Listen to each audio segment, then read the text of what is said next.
Good evening, everyone. Thank you all for attending this meeting of the Children's Services Overview and Scrutiny Committee. The committee is meeting this evening in person in the council chamber.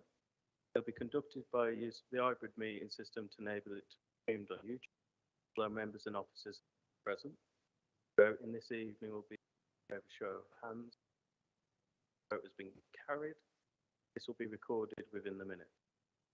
Agenda report meeting available on the council site. Proceed and confirm that we have a will introduce yourself and each member by one to introduce themselves and proceedings. So I'm Councillor Adam Mickin, Chair of the Council.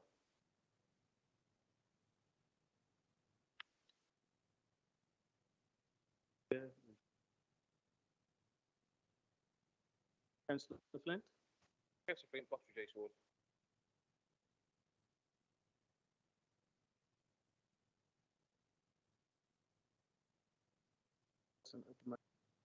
Councillor Murphy. Councillor Murphy. Councillor Nawaz. Councillor Nawaz, thank you.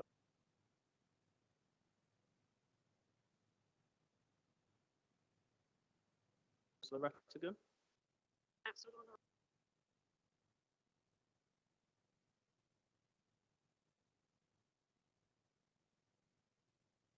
Nawaz. Case, do I have any apologies? Very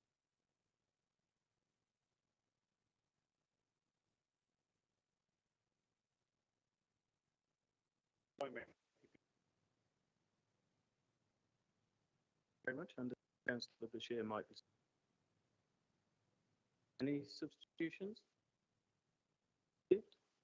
Declaration. There's no Conservative side. Okay.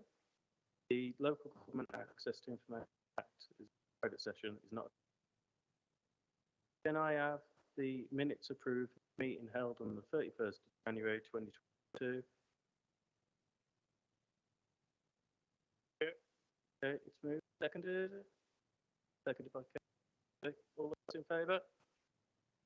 Okay, carried. Thank you very much.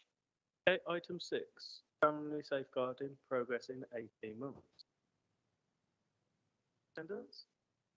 Fire away. Okay. Have presentation. Would you like me to put it up? Yes, please.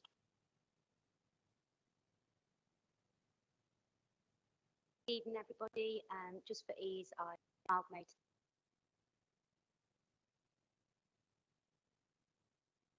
So the purpose proposals going in front development of safeguarding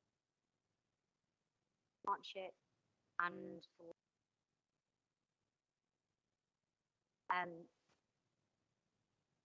brief background. So the Warsaw Right for Children Transformation Programme in driving forward services to ensure that the right children are in the right place with the long as it is ensure that they're safe from harm, happy and learning. Family safeguarding. So Warsaw was successful in the bid to implement the model 1st of September 2020. The model brings a whole system approach in children's social care to tackle the impact of the trio of vulnerabilities, domestic abuse, and the impact it has on the lives of children and families. Adults and children's specialist workers together to share information, provide support, prevent families from crisis stage. Sorry to interrupt. Apparently, they're having difficulty hearing live stream. Let's try a different.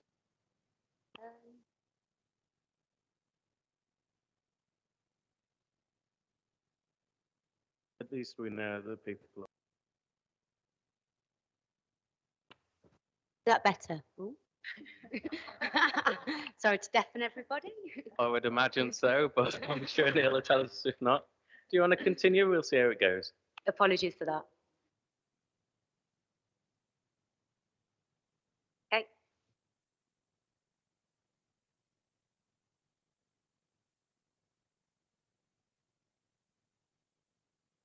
again.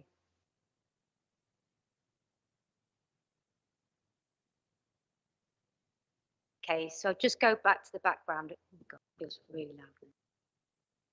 Okay, so Warsaw was successful in our bid to implement the model, and we launched on the 1st of September 2020. The model brings a whole system change approach in children's social care, tackling the impact of the trio of vulnerabilities, domestic abuse, substance misuse, and mental ill health on children's lives. Adults and children's specialists work together in unified teams, sharing information to provide support and to prevent vulnerable families reaching crisis stage.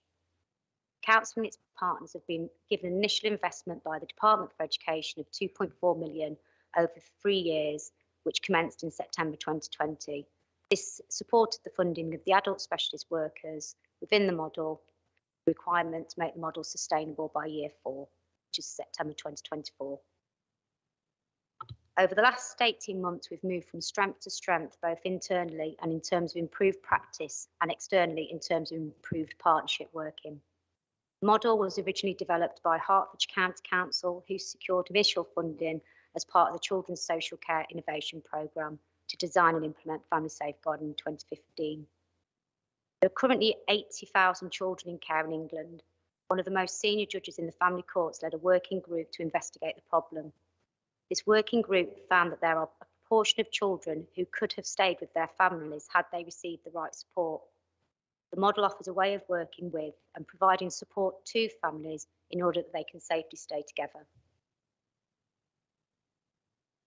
Okay, I won't go through each single component of the family safeguarding model. However, what it does, it brings together professionals working with a family as one team with a shared vision of helping the family raise their child locally. There's 5 components, significantly the multidisciplinary team, specialist adult workers with mental health, domestic abuse and substance misuse expertise working within social work teams. This provides a more sophisticated approach to meeting the needs of the adults in order that they can safely parent their children. Motivational interviewing underpins the model. It's a strengths-based approach to better engagement and structured conversations with families. There's an electronic workbook which simplifies recording for social workers and for adult specialist workers. There's supervision that takes place on a monthly basis that focuses on what has changed for the family and how does this improve the outcome for the child. Operating the family safeguarding model requires a change in culture, both within children's social care and across the wider safeguarding partnership. In order for family safeguarding to secure optimum outcomes, optimum conditions need to be experienced by the practitioners who work both within the family safeguarding system and those within the extended safeguarding partnership. Winning hearts and minds is integral to embedding the model and its ultimate success. It's a move away from a tick box, process-driven mode of safeguarding where professionals feel safe if process has been followed, albeit the practice within the process has fallen short of being helpful to families. So we're working towards developing a mature safeguarding partnership whose culture is one where the right sort of values align and take root.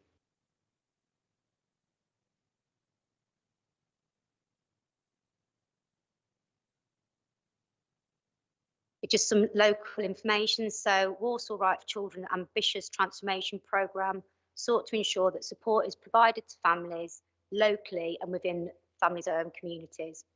So we've got Darlaston, which is our first hub, which is fully open, physically co-located with social workers, family safeguarding specialists and partners across children's services, including health visitors and the Department for Work and Pensions. We've got Blakenhall, that's likely to open in March 2022, Silver Court, which is likely to open in March, April 22, and Birchalls, which is likely to open in April 2022. So obviously we had hoped to open soon, but COVID precluded the opening times. So the development of a hub and spoke model, just move on. So there's some of the services that are within the locality safeguarding hubs.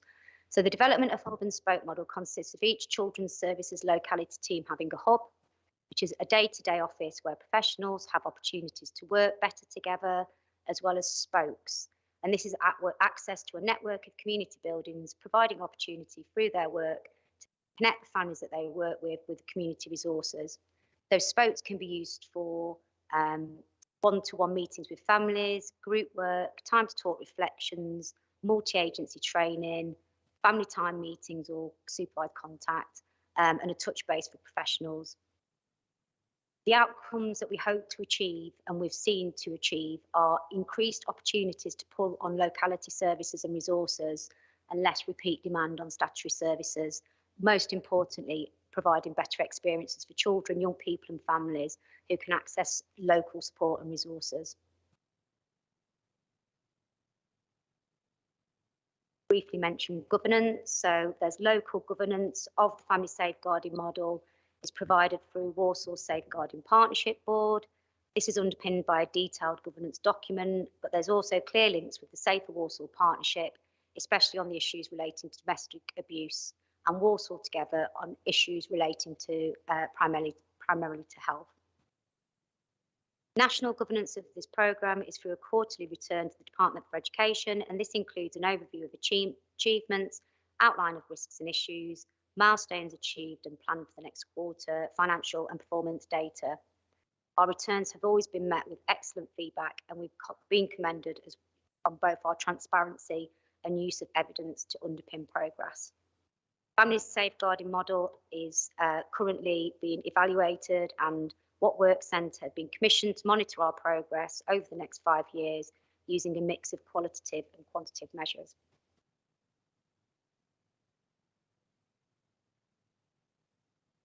Most importantly, in terms of impact, there's been a significant and measurable improvement in strategic partnership arrangements, which has contributed to a positive discussion about Children's Alliance.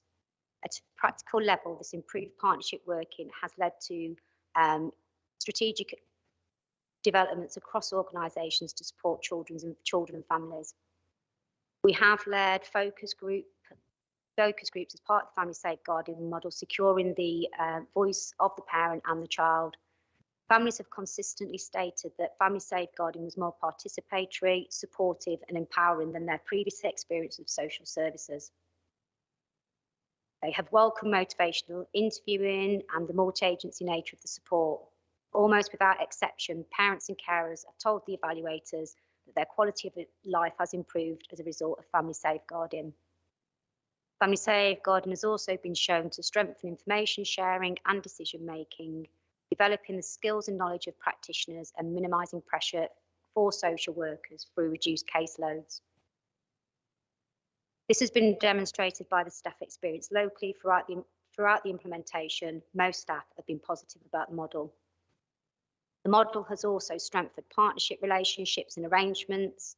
We have started culture change conversations with partners in respect of the use of language, participation and working collaboratively with each other. In particular, when supporting victims of domestic abuse by developing better ways of working with perpetrators. So the Family Safeguarding Model and the strengthened partnership has led to better collaboration between children's services and Safer Walsall. We've also launched a Working with Fathers strategy, which is a partnership initiative, but that emanated from some of the conversations that came out of family safeguarding.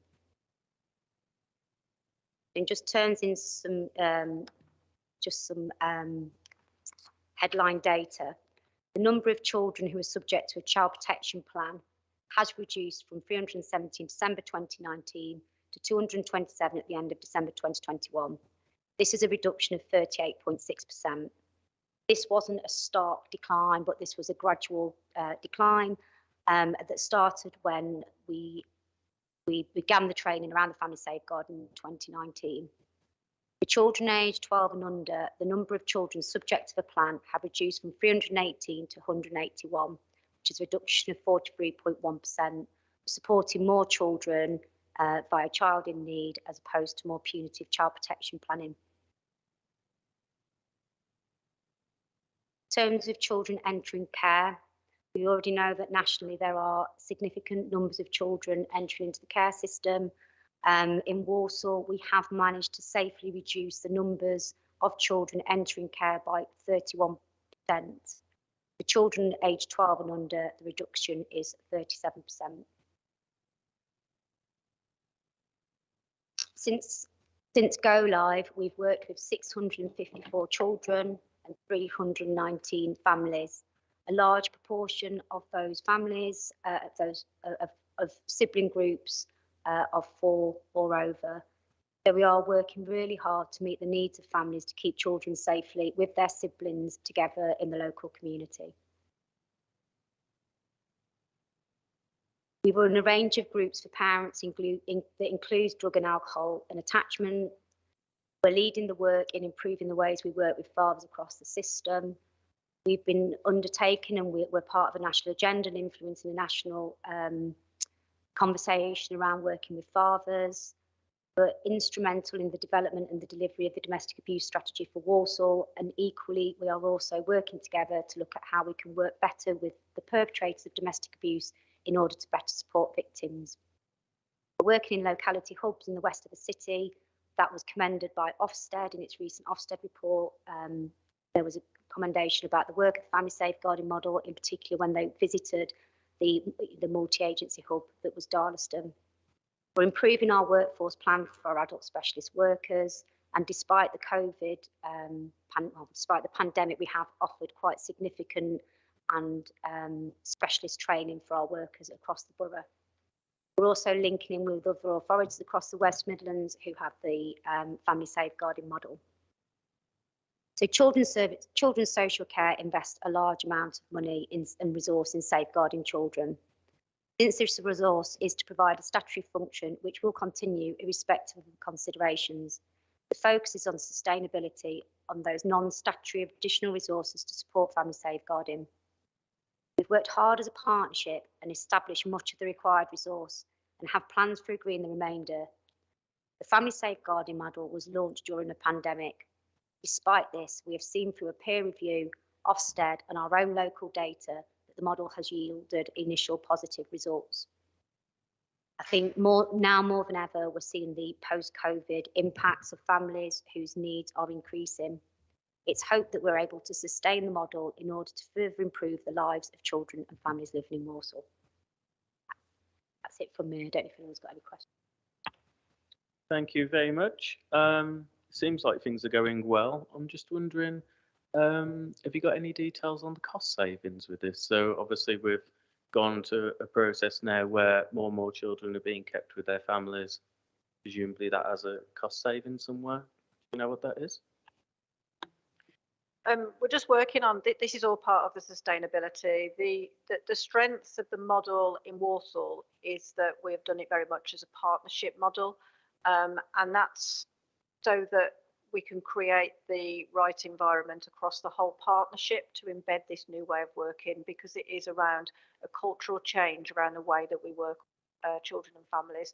You will have heard us say in many different forums and meetings that it isn't just about us. We work as part of a partnership, and that we can't safeguard, we can't create better outcomes for children on our own. So what we're doing in terms of sustainability is that each agency, including the local authority, children's social care, public health, are establishing a business case based on the difference that we're seeing as set out by Rita in terms of the reductions, and then the cost benefits that are associated to that, because that's where we will achieve our sustainability. So it isn't around making savings. What it's about is around using our money differently to create better outcomes for children. And we know that children who remain with their families have better outcomes than those children that come into local authority care. So that's what we're trying to achieve. So that's being worked through at the moment.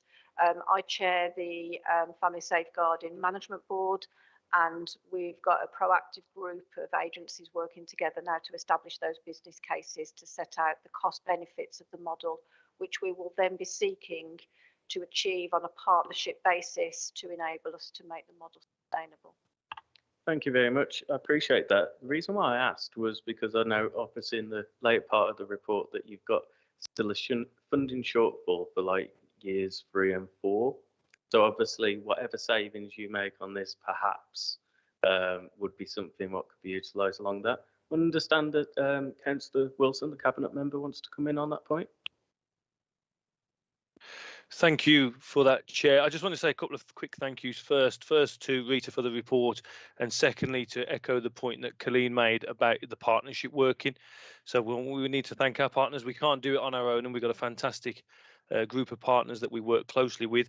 In terms of the cost benefits, I mean, clearly cost benefits are important, sustainability is important, but what drives me as the Cabinet member, and will always drive me, and I've said this morning in my Cabinet briefing this morning, is outcomes. And we need to make sure we're focusing on outcomes. Yes, we need to work out the figures to make sure we can continue delivering those positive outcomes for our young people and their families. But also, we need to remember it's the outcomes that are, in my view, come before the cost. And ultimately, you know, we need to continue to deliver the great outcomes for our young people to give them the best opportunity in life. So thank you for that, Chair. Thank you very much, and glad to hear those comments as well. Just a query on the services in the hubs. You mentioned early help on there. Is that where the EHCPs would typically be done? Just had a conversation actually this morning, and what we are looking at is working collaboratively with our colleagues in education, look at how we can localise some of the special educational needs support. We are hoping to bring a report to DMT to further expand on that. So local decision making in the community with colleagues from education. Okay, thank you very much. Any further questions? Councillor Vatican? Yeah, I welcome the report and the improvements that are being made. I was just sort of, so the children in the reduction of having a child protection plan, those that are sort of obviously are okay, or everything is looking fine with them or the families. So how do you revisit these children for the sustainability as to making sure that they're still not gone under the radar and they're still evident? Because obviously things are improving, but we just need to know that they're safe. We do still have numbers, obviously, children who are supported as children in need. So whilst we may have reductions in child protection, we still are supporting children and families as children in need. Part of the family safeguarding evaluation is looking at patterns of repeat referrals to check whether support was sufficient in maintaining that long-term safety. So it is monitored evaluation. Thank you. Councillor Murphy? Thank you. In those hubs, is it all the same services offered?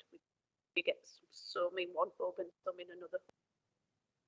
We're trying to replicate the same offer in each of the locality hubs. What we are doing, however, is using our intelligence and our data in a more sophisticated way. We might know particularly that some areas in Walsall may have higher rates of domestic abuse.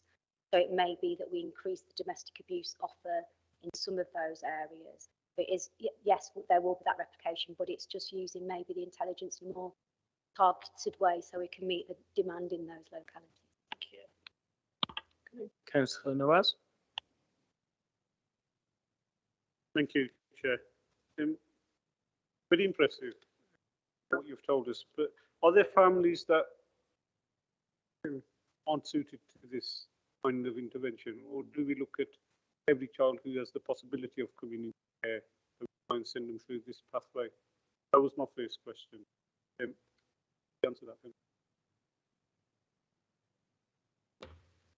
So the family safeguarding model it's a model that's specifically around the trio of vulnerabilities. However, this is how we are extending our safeguarding. So that's how we do business in Walsall. So we're extending the offer to include working with families, because most families don't have one need. Most families have a variety of needs. And what we've learned from the model is that by working in a multidisciplinary way, where it's not just child social worker who is top trumps, as some of our partners often say, but it's more of an even playing field where we all contribute to the providing the support, and also that we all ensure that the decision making around the child is held and we're all held accountable. So at the minute, we are focused on the trio of vulnerabilities, and the intention is to extend the offer to include sort of older children.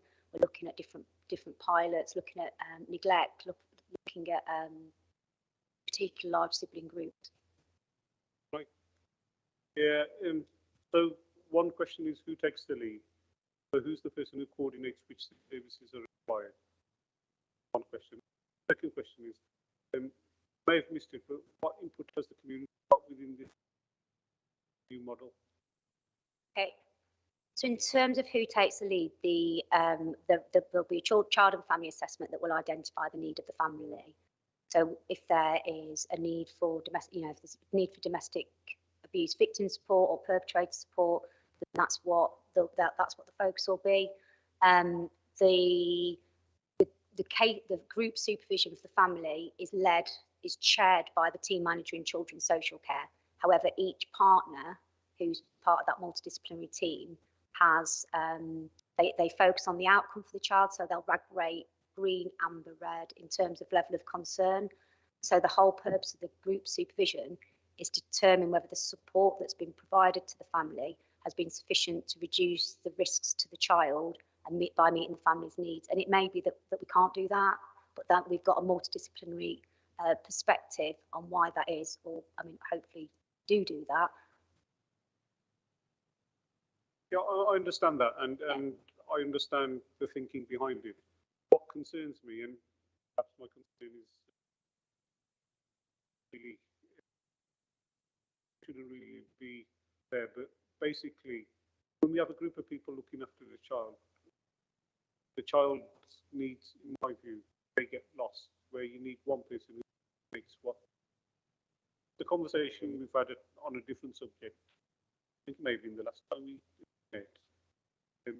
What I was looking at, is it better to have one person in charge, as in the person who's linked into that child, who then coordinates all the services around to know that what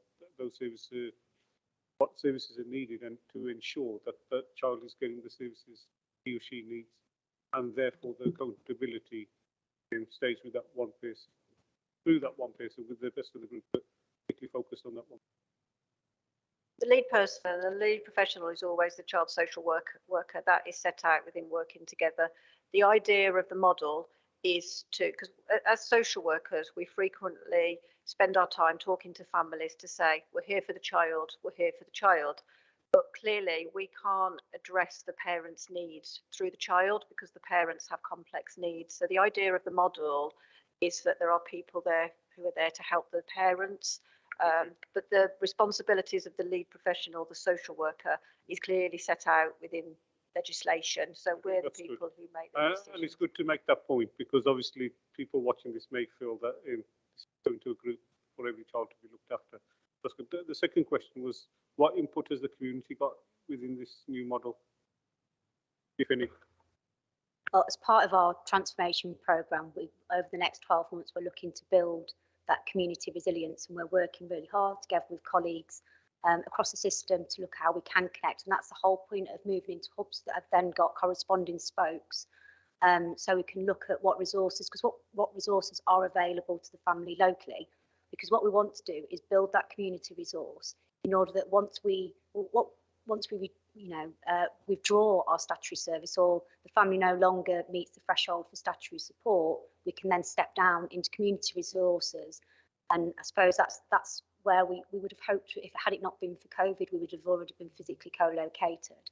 But that is our intention of our transformation programme, to build those community links so we can have those conversations and to build up those relationships with our extended partnership.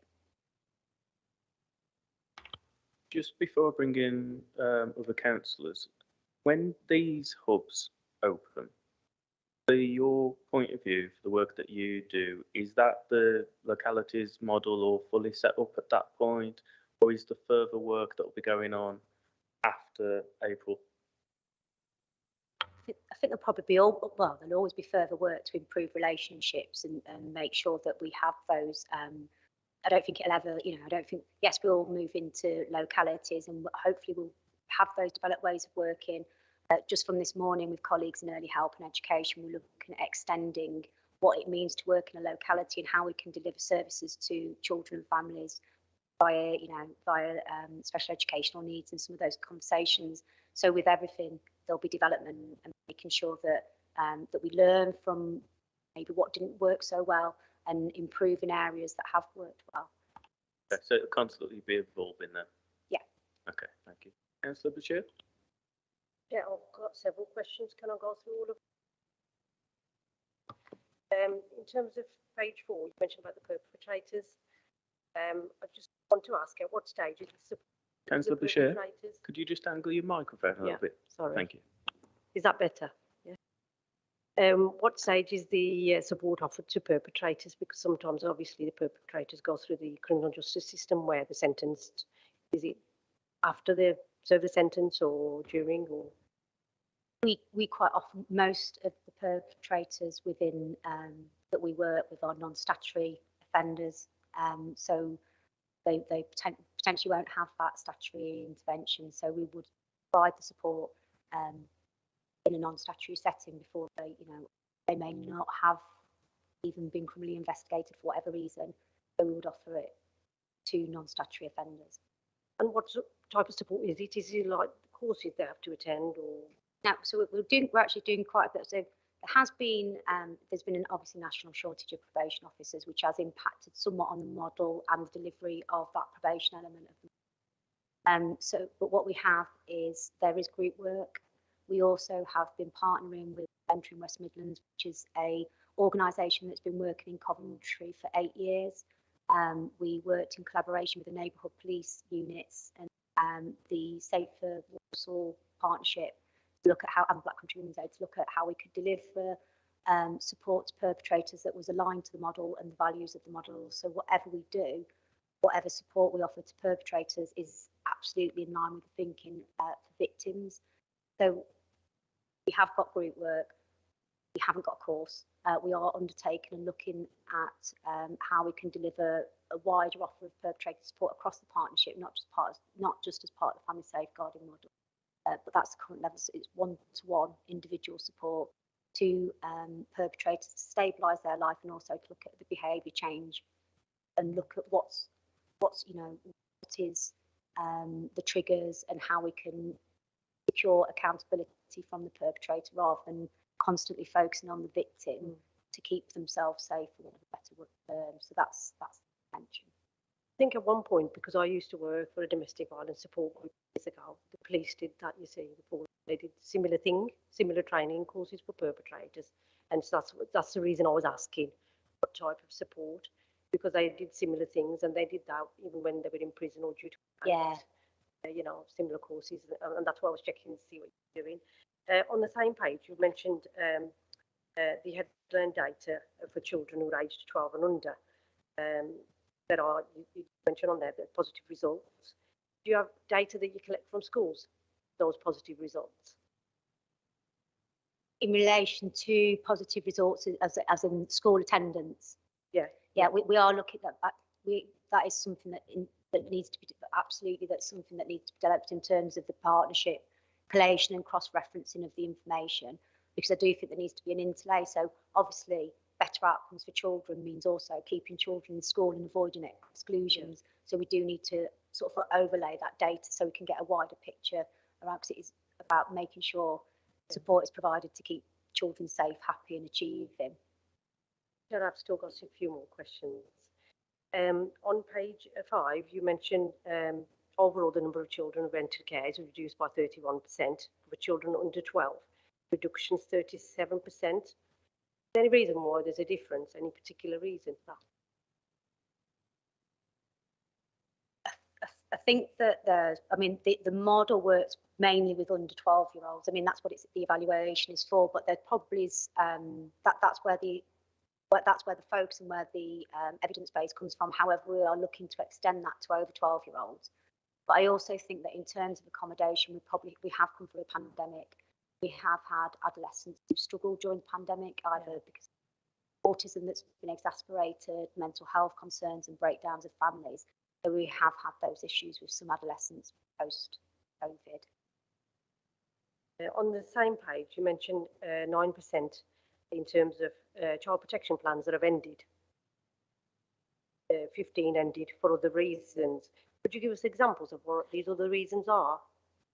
Of child protection plans ending? Yeah, that ended, yeah. Like it may be that child protection plans could have ended because the child was no longer deemed to be at significant risk of harm.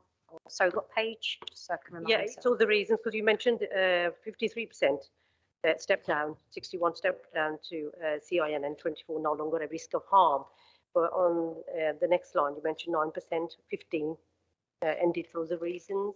That's page 5, page 15 of 55.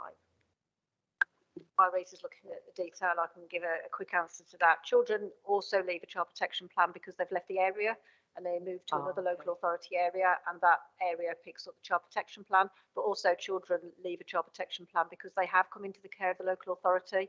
So again, that is an end reason. So although we have reduced the number of children coming into local authority care, we do still have children, rightly so, because of the concerns, still come into local authority care and therefore exit a child protection plan. So those are the 3 key reasons why children would end on a child. Yeah. On the next page, on page 6, you mentioned the number of repeat call-outs to police has reduced. Do you have data to support that? Data is secured from the police. So there is data. Oh, you have. So Yeah. you've got data to support that. So I thought about Yeah, how you get that. And my last question is, sorry about this, Chair. You mentioned regarding resources, the workforce. You've obviously had workers starting on fixed-term contracts. Is there any reason why you didn't offer them permanent contracts? And my second lead-on question to that is, do you have any plans for retention of your workforce? I think, as the report says, one of the issues is the fixed term contracts because of the way the funding streams run. So obviously, we're funded over a 3-year period. If we were to offer obviously permanent contracts, that would clearly attract and secure, secure permanent and great stability. But unfortunately, we need to absolutely nail down the sustainability and ensure that we've got that partnership response and that there is that value place. And so far, we have secured some level of partnership response and commitment. But in order to be able to have more permanent contracts with, sustainability needs to be absolutely met. It's a shame because you offer all that training and then obviously, as you say, they leave, if you can't make their contracts permanent, the waste of resources, isn't it really? Thank you. Thank you very much. Just a question, I'm not sure if you'll know the answer to this or not. How do the EHCPs affect the protection plans? Do they in any way? Is it just something that the social worker and other agencies would refer to? Or could it be that there's a change in the EHCP or an update to it which would maybe determine that that child no longer needs a protection plan? The education, health and care plan is formulated by the agencies that are involved with the child. So that includes the child's social worker, if the child is known or has had recent involvement. So the needs that are identified through the social work intervention are incorporated into the education, health and care plan. So if we are involved and we've contributed to the education, health and care plan, and then we update our assessment and then we feel that those needs have changed, then we would liaise with the SEND team and they would organise a review of the education, health and care plan. So the education, health and care plan pulls together all of the needs and all of the actions that are required to meet that child's needs from a health, education and social care perspective. There may be other key professionals that would also contribute to that, like education psychologists and things like that. So it's one place where all of those needs are pulled together for that child, which are then reviewed on a regular basis, incorporating the information from the people that are involved in that plan. So they're not standalone documents, they are very much together in terms of the different plans that a child may have. So a child might have a child in need plan or a child protection plan or even a care plan if they're in the care of the local authority, which will then sit alongside the education, health and care plan. But the needs and the responses will be aligned to each other because we work together. Gotcha. So the reason why I asked that was I think it was at the corporate parenting board. We heard that some of these was a little bit out of date due to the pandemic. So I was just curious, would that affect our numbers as they catch up with those and those are updated? Would they affect our numbers in any way? Would we suddenly see like, oh, we've got 30 children actually who don't need to be on our books anymore? Is that not the case? Okay. No. Thank you. Any further questions? No? Okay, thank you very much. We've got 2 recommendations to support proposals for the ongoing implementation and development of the family safeguarding model, both internally and across the wider partnership. I think we can probably all support that. The second recommendation is to consider how Children's Overview and Scrutiny Committee can support in making the model sustainable. My comments on that would be that we've heard that this will be an ever-evolving thing. Does anybody else have any further comments on that? Maybe we have a regular review. I think we should, because from what I'm hearing, there's still a lot of things to iron out and a lot of things that you're developing. It would be good if scrutiny is kept up to date, what's going on. Not only figures wise, but some of the things that you're saying that you want to try and develop and not got there yet. Good to hear that. A bit concerning as well, because there's a lot of things that I think I've heard that you're still trying to develop. But it would be good to receive that, perhaps 3 months' time. There'll be a new scrutiny committee then, but 3 months' time, I would say. Clark, do you have any thoughts on that? Neil, do you have any thoughts on that from a democratic services point of view? Sorry, Chair. No, I'm happy to include that within the work programme. Okay. Does anybody have any further thoughts on that? Is that agreeable? Could I just say, I'm not sure 3 months is going to be helpful. I think probably 6 months, because we'll then be 2 years into the model. The work that we're doing, is taking place between now and going into year 2 to ensure throughout the duration of year 2, so that we have a clearer, sustainable model from year 3 onwards. I think we'll just be repeating the same information, because in 3 months' time, teams will only have just moved into the localities. We won't have been able to establish some of the trains of work that we're working on in terms of building the community resource, making sure that we're engaging more effectively. Isabel's going to talk to you now about another piece of work that we're doing, which is very much aligned to that wider children and families outcomes, including those children that are not even known to statutory services. You know, this is about all children. So my suggestion would be, in terms of this generating some helpful discussion and having a helpful update, I would say probably 6 months, around the sort of September time would be the time to bring it back. Sounds better to me. Do you find that acceptable? Oh, yeah, I'll take that nod as an assent. Okay, so we'll include that in the recommendation then. Oh, Councillor Wilson. Thank you, Chair. Chair, I just want to support that. I think it's got to be at least, in my view, 6 to 9 months before this comes back to give us a chance to progress. Obviously, Councillor Now has said it was a bit concerning, because I think we've got a lot of work to do.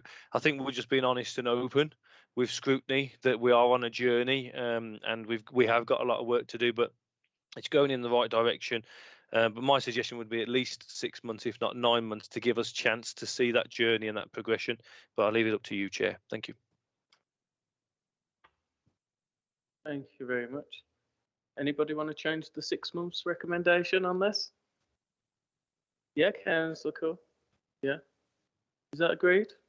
Yeah. Okay, so we'll change recommendation to 9 months then. It requires a decision to be moved and seconded. So I'll move that, seconded by Councillor Coe. All those in favour? Okay, carried. Thank you very much. Okay, so we move on to item 7, Right for Children Transformation Programme. Thank you, Chair. So I'm Isabel van der Heeren, and I'm the Director for Also Right for Children Early Help and Partnership. So I'm bringing today the report around the partnership working. Rita and Colleen have already alluded to. So elected members will know that I've brought a number of reports to scrutiny, providing an overview of all the transformation, the Also Right for Children Transformation Programme, which we started in September 2018. And lots of work has taken place, including the work Rita has just talked about around family safeguarding, to really look internally, understanding the children and families that were coming into children's services, local authority children's services, and what we could do differently to improve outcomes. And obviously we're seeing the impact of that now. However, the big reflection was that we couldn't deliver that on our own, that actually we need to work collaborative with partners to achieve our true vision of Also Right for Children, and really prevent children from needing to be referred to either early help, targeted early help services or statutory provision. So a piece of work started in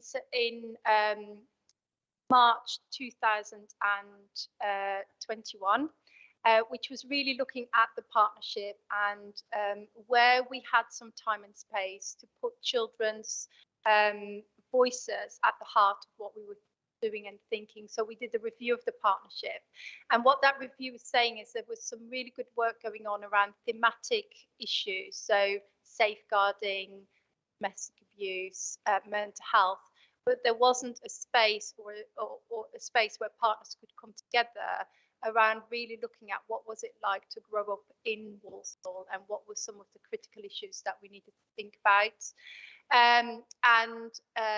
What also was clear that some of the agendas, like Walsall Together, were very adult dominated, and the children's voice were lost in that.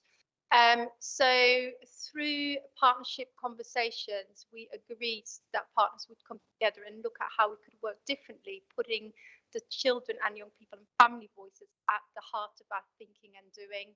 And so that's what the report is all about. It's a journey we've been on, and the first Alliance Board was launched last Friday as a result of it.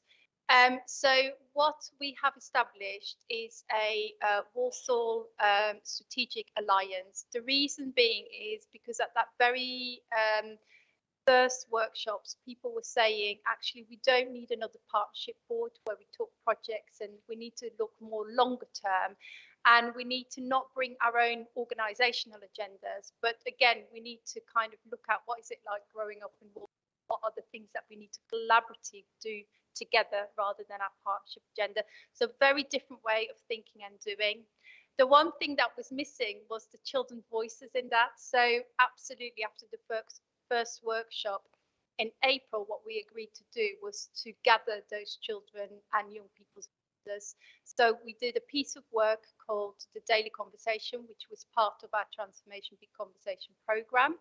We gathered the voices of 300 and I'll forget the exact number without looking at my report and my glasses on, but I think 320 odd children, and asked them each day over 10 days a topical question about, you know, what do you like about growing up in Walsall? What don't you like? What does happy mean to you? What does healthy mean to you? What's learning well mean to you?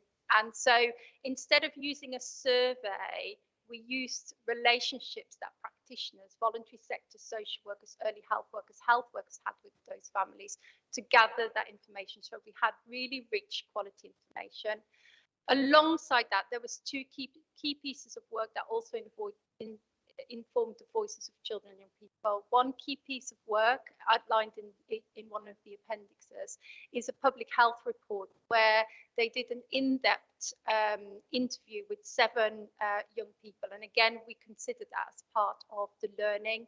And the third piece of work was a piece of work that the England Children's Commissioner did. It was called The Big Ask, and they did a survey, a questionnaire, sent to all children, sent to schools, to organisations for children to complete. And we had 1,700 children, Walsall children, completing that survey. So those 3 pieces of work informed what is it like to grow up for children in Walsall, and what's some of the critical things that we needed to have. And that was in your pack. You will that is amalgamation of those things, and I would say that's the Bible for the Alliance, if you like. So that's our starting point of kind of saying what are some of the critical issues. The other thing that we agreed to is that we kind of need to continue to bring those stories. So it's all good to have data. You know, we talked today about child protection data, child in need data, exclusion data, mental health data. But what does that mean for a child, a young person? What does it mean when you have the right services, and how you then thrive, you know, further in life? And what does it mean when you can't navigate the right services? And what do we need to learn as a partnership in that system-wide thinking? That's exactly what the Alliance work is about. We have chosen, because we can't do it all in once, so we have chosen two thematic issues linked into what children and young people told us. But so the first one is exclusions, because we know that although exclusion is very educational, we know that exclusions happens because children often have behaviour which links to something they've experienced earlier on, and they might not have had the right support. And we also know that if exclusions happen, if children aren't supported and they're not in the right education, then that might lead to further issues when they grow up. So we need to learn from that. We kind of said in Friday's board, you know, exclusion isn't the fault of a child or a family. It isn't the fault of a single school. It's a system failure, and we need to have a look at that. So we are now gathering stories of parents and children who've grown up in Walsall and who have faced an exclusion, but understanding what that journey was like. The other side of it is, and this is not necessarily directly come out of the pack, is we wanted to have a look at the 1001 days of a child's life, because what we realised is, in terms of the survey, the big conversation, the public health report, is that we haven't got the voices of 0 to 5-year-olds. And actually the first 1001 days in a child's life, research-wise, has told us that they're really important. So again, we're gathering those stories. We know that neglect, for instance, is a key priority within the borough and a key reason why social workers need to support the family. So we want to know what does that feel like from a child-family point of view? What do we need to do together collectively to make our systems be right for children? So we will be meeting monthly. We've got a draft plan on a page which sets out broadly our priorities, the way in which we're going to do stuff, and how we're going to know what success looks like. But the next 6 months are crucial for the partnership to mature, to do that work around 2 themes. But then the other part that the partnership has agreed to in their pledge is that they will also go away and take the voices of children and youth, what they've said, into their own organisation and partnership. So we now have a collective champions for children within the Alliance who are going to look system-wide, what can we change, and going to influence the child's voice of partnership. So it's the start of the journey, and yeah, it's just for noting and kind of giving you an overview of what the partnership work will look like over next. Thank you, Chair. Thank you very much. That was really interesting. Anybody got any thoughts, comments? Councillor Cook? You talked about obviously engaging with the children. What sort of challenges have you had with trying to get them to open up about what they're going through? I think this is why we had a wide approach, really, because we know when we do surveys, they're often either children that are really supported or proactive. So we know from our big conversation that the way in which people will open up is by using the person that will have the best relationship. And some of that were social workers, but in the most it was voluntary and community sectors that kind of fed things back. I think it was interesting to read some of the reflections of our adolescents, teenagers, especially those who are in the youth justice system. And when we asked them certain questions of, tell me about your future and how you can support, we asked them, if you were the boss of Children's Services, what would you do? And we get a sense of what is the point of telling you, because nothing's going to make a difference. And that, to me, tells a lot more than them telling what we could do differently, because it says we haven't had it right for them, and that has led to them feeling that at times it's not going to change. So that makes us more determined to make change happen. But I think it's about using those relationships to ensure that we hear young people, whether it's telling us or behaving. What we're also committed to is to go back, because the other thing that children have said to us is that we don't often enough tell us what we do differently as a result of us asking them. So we are committed to go back. So you've seen on the plan of the page that one of the things is how do we know we made a difference is we go back and ask them, we did this, does it feel differently? And it will have to be their voice that we need to listen to. Thank you very much. Councillor Bashir. I've just got one question. You know, the 1,700 children that were surveyed and the 3 that you mentioned, do you have a breakdown of the ethnicity or their family, social mobility background? So for the 1,700 children, that was not our survey, it was a national survey. And we have got the breakdown of wards where children live. I would have to go back and check if we got the breakdown per ethnicity. I'm not sure about that. In terms of the big conversation, again, we've got, because it came through rich data from practitioners, we again know which locality those live, what age range they were, but we haven't got the detailed information of the group, the ethnicity came from. We are doing some more work with Walls Together about particularly, because we also know that there is a difference in people who take up preventative like the holiday activity program as an example. And what we are doing is going into those communities to understand what the barriers are, or actually whether that's the right program for them and how we can work. So we gather, it'll be an ongoing conversation with the community. We haven't listened. Yeah, because I think it'd be interesting to have a breakdown of, because of social mobility, obviously, because there's a big link, with the levels of inequalities, people's backgrounds. So if you do have those figures, I'll be interested in that. Thank you very much. Any further comments or questions? Okay. Councillor Wilson, be interested on your thoughts and comments on this. Thank you, Chair. So this is an important piece of work. I want to say thank you to the team for all the time and effort they put into it. And I think the most important bit for me is having the child's voice at the centre. And I think that's what we're doing in children's services, is the child's voice is at the centre of everything we do. And I think it's important, as Isabel said, that we feed back to our children and young people. We have listened and this is what we've done. And I think, in all fairness, we can't do everything our young people suggest. I mean, I did see all the comments about if I was the boss of children's services. And actually, some of them were really good ideas.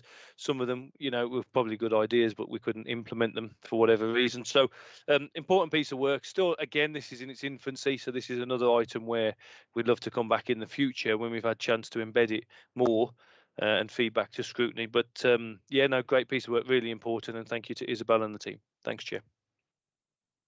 Thank you very much. And just quickly, did Ofsted comment directly about this? Did Ofsted comment directly about this in their recent inspection? Yeah, they did. It was recognised as kind of part of our big conversation, has been part of our transformation programme anyway. I think now the work that we're doing with partners absolutely recognised by Ofsted, kind of keeping them at the centre of our decision making. Okay, thank you very much. This item doesn't require any formal decision, so I'll take the matter as noted unless anyone does that. Yeah, I'm seeing a lot of nodding heads, so thank you very much for that. So item 8, areas of focus. Give a moment, just that.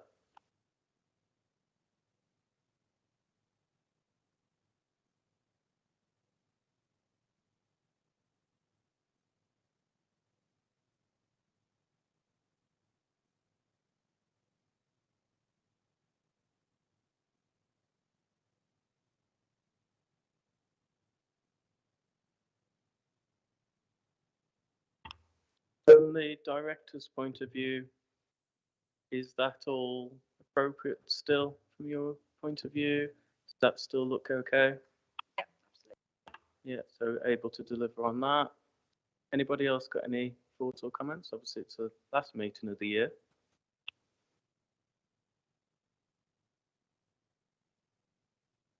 No, okay. Shall we just take that then as noted? Yeah, okay. Again, lots of nodding heads. Okay, thank you very much. Okay, on to item 9. This is the CAMS briefing note. So this, I believe, is the answers that they've given us to lots of questions that we raised. I'll give you all just a brief chance to look at that again if you haven't already.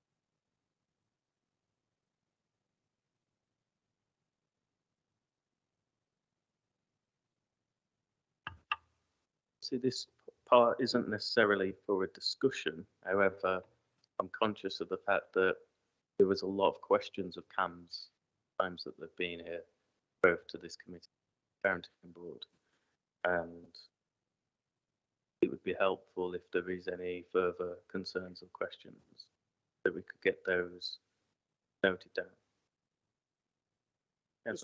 Just a comment, Chair. On number 4, where we asked about the take-up of the 24/7 helpline, it's unfortunate that when we gave this to them, they've not been able to download it from the app. And it's not good enough, is it really? I mean, it can't be that difficult to say to an officer, can you download that from an app and so it's a bit disappointing on that. Well, I'd have thought that they'd have had a record, the calls and different things. It does seem a bit odd, but without any further explanation as to why that might be, really is shooting in the dark. Could I ask the... Sorry, and the other comment I was going to make, the one above about waiting for a second appointment. Somebody's been waiting for 22 months. I think that's something to note. That's almost 2 years of life. Yeah. It's quite concerning, isn't it? I mean, I want you as the committee to kind of lead on this in terms of what questions further we ask or what direction we take. Obviously, they're an outside service. Well, conscious we've got 3 officers here. Any additional thoughts on this? I think that we just have to be mindful that the CAM service is not a local authority service and doesn't really fall under the remit of this overview and scrutiny committee. I think that we invited CAMS to come and talk to us about their work. CAMS nationally are under a lot of pressure within the system from a demand perspective, particularly as a result of the pandemic. I think that, you know, we're working closely with CAMS, so the work that we've set out today, you know, CAMS partners are sitting around the table. They're part of the strategic alliance work that we're doing. And I think that, you know, the important thing is that we continue to work as a partnership to consider how we meet the needs of children. I don't think that the information that we've received from CAMS is any different to anywhere within the rest of the country. I think they've been very open and transparent in terms of some of the challenges that they are experiencing in dealing with that demand. I think that, you know, it's quite clear that they're not complacent. They've come here. They've not only come here, they've come to Corporate Parenting Board, and they've provided additional responses to the questions that were made at the last overview and scrutiny committee. So I think they are prepared to be open and transparent, and I think that, you know, they need to be given an opportunity to work through some of the challenges that they are experiencing, in addition to the work that we're doing across the wider partnership in terms of our responses to those young people that have emotional health and wellbeing issues, as well as, you know, serious mental health concerns. So I think we just need to think about you know, it's not for me to advise this committee, but I think we need to, you know, be reflecting on the roles and responsibilities that we have through this scrutiny committee, which is around to, you know, scrutinise children's services in relation to their activities, of which CAMS is a partner to the local authority in providing this. I think we just need to be mindful of that, which I think we touched on at previous discussions as well. Thank you very much. I think it's important for us to get that further understanding because CAMS comes into so many elements. What we do, obviously, it doesn't fall within our remit, but the things that do fall within our remit quite often do have some sort of effect from CAMS. In the portfolio, after I'll go back to you in a second, Councillor Nawaz. Does portfolio elder like to make any additional comments on that? Thank you, Chair. So, without repeating what Colleen has said, it's difficult because this isn't a service that we commission, and it's not a service that really sits under the remit of this scrutiny. So it's a difficult one, and I understand the concerns of members. I mean, without repeating Colleen, they are a key partner to us, and we do have a good working relationship which we need to maintain. Theoretically, they could have refused to come to scrutiny. They didn't. They came. They were honest, and they had, they gave us the true position, which is not a position clearly scrutiny's happy with. It's a tricky one because I'm guessing the remit for the council to challenge and to support CAMS is probably through the Health and Wellbeing Board. So it may be worth you, Chair, having a chat with the Chair of the Health and Wellbeing Board to see whether there's a joint conversation to have with CAMS if that's what you want to do. But as I say, it's not within the remit of this committee and it's not a service we commission. If we were looking at Flash, which is the service we do commission and the service we do provide, that would be different. And I've said before, maybe that should be a focus at some point of this scrutiny committee in the future. But as we stand at the moment, we need to work with CAMS and we need to maintain the relationship we've got with them, albeit I know members are concerned about performance, and I too am concerned about performance. Thanks, Chair. Thank you, that's really helpful. Just be mindful of those comments. Councillor Nawaz? Thank you, Chair. And I've got a lot of respect for Tim, and we agree on many things. On this particular issue, I accept that the service doesn't come under children's services, but I don't accept that we don't have a role in looking at CAMS. Our job here as scrutiny is not only to scrutinise what's happening through the council, but it's also to look at what's happening to children, in my view. And I think you're absolutely right. We don't want to lose a partnership and we want to carry on working with them. But I think the office is perhaps, let me put it diplomatically, is perhaps not fully aware that some of us have the feeling that we should be able to scrutinise anything that has an impact on the children of Walsall. We've always accepted that the council doesn't have a view or have a control of that service. But I think it would be sad if we said that there are certain things that are off limit for us. Whether they come or not is a different thing. But I think we should be able to say, well, that's having an impact on children in my ward, in your ward, across the borough, and we should be saying to that service, can you come in? Can you please tell us about what's going on? And we should be able to scrutinise it. If they refuse to do that, that's fine. Then we can take it different direction. But I do feel that it is our job to scrutinise anything that impacts on our children. And I think we should keep that in mind. Okay, thank you. I think this sort of relates to the fact that we combine our overview and scrutiny panels, whereas some councils have that clear separation and as such set their own remits in that regard. Any further thoughts or comments? Councillor Flint? As part of your partnership work with CAMS, obviously they've got a lot of pressures at the moment due to post-COVID interventions. Does that side of the process stand for your service area as a partnership? Does it drag the process out further for parents, etc.? I think that what we're seeing is growing demand in relation to the mental health of young people. So what that means is that together we are left with some very difficult situations. So very often we're left having to make plans and decisions for young people who probably are not, don't require a psychiatric bed. It's difficult for them to go home, but actually coming into the care of the local authority is quite drastic, and because of the placement sufficiency issues could mean that they could be placed anywhere within the country and isn't actually helpful for their emotional health and well-being. So I think that we're we're jointly together trying to do what's right for vulnerable children locally. So, you know, what we're trying to do is to think creatively to the way in which we can meet the needs of those children. So it doesn't necessarily, it's not all about children's social care and CAMS, it's around the way in which we can provide that wider support. Okay?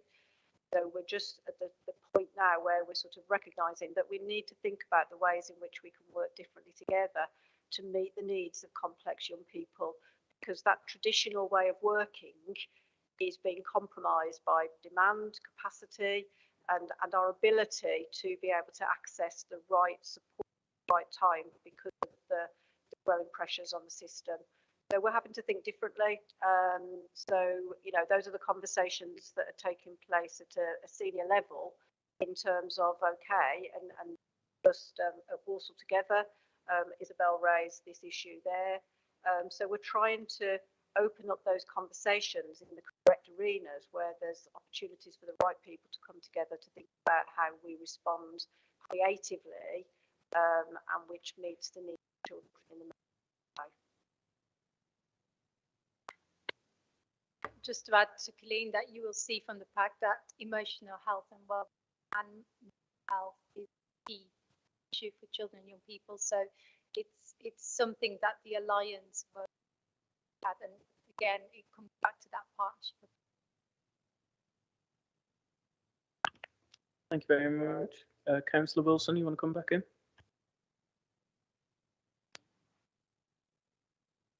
Yeah, thank you, Chair. Just to go back to Councillor Nawaz's point, in terms of, I don't think anything is off limit when it's connected to our young people, and that wasn't the point I was trying to make, so forgive me if that's how it came across. We understand in children's services the pressure CAMS are under. They've been under for years, and it's been exacerbated clearly by the pandemic, although I don't think it's off limit, Councillor Nawaz, and we understand there's a lot of work for them and us to do as a partnership. I mean, forgive me, Chair, and it's your committee, but clearly you could move a recommendation if you chose to write to CAMS to offer support and, you know, raise any concerns that you might have officially from the chair of scrutiny. You're welcome to do that. Again, they're a partner. We've got a good relationship and we want to maintain that relationship. So I'd urge caution if we can, because it's a partner that we want to keep on board and keep, you know, it's clear that we need to support them as well because they're under pressure. We know children's services, etc., is under pressure. But forgive me, I don't want to say it's off limit, Councillor Nawaz, because that's not the intention. I just think it's difficult because it's not a service that we commission and therefore we can have a direct impact with. Thanks, Chair. Thank you. So I was actually just being mindful of the fact that whilst they've obviously got a job to do, we want to keep that working relationship. I was going to put forward a recommendation that we make a note of thanks to CAMS at this point for their input to both committees of this council, and look forward to at some point in the future receiving further updates. Just on that kind of last suggestion, would it be something that the cabinet member / director would want from me as the chair of this committee, and in fact the committee in general, to offer any additional support as part of that?